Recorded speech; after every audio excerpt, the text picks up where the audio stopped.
and welcome to my kitchen. My name is Hope Malone. I'm the big cheese at Ham and Cheese Events. Today we're going to make an Asiago soup.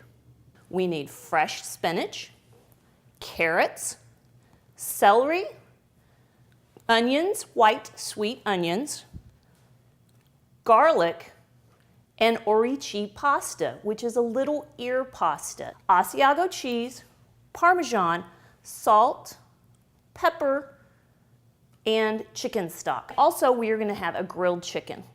Add fresh rosemary to the recipe. It's not necessary, but it makes it just a little better. I'm going to show you how to dice the celery, and you follow the same steps for the carrots and the onions as well. I prefer to cut my celery and my onions and the carrots as well into smaller bits.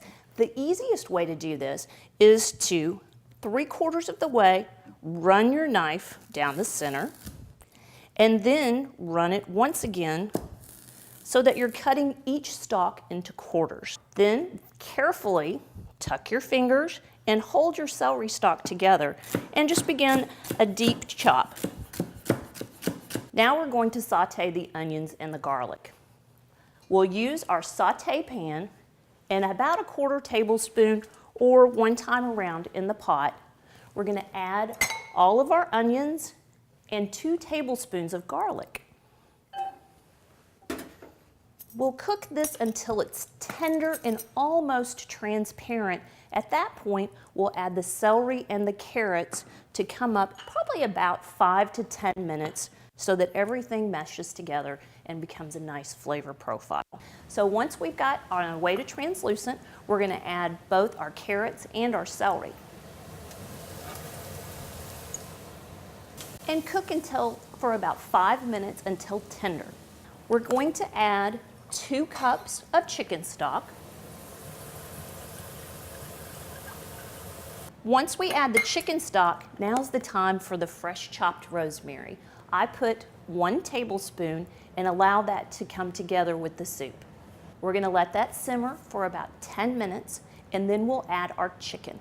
Once we've chopped our chicken, we're ready to add it to the soup and allow it to simmer one more time to bring all the flavors together. We're going to ladle the soup over the spinach so the heat from the soup will actually help cook it.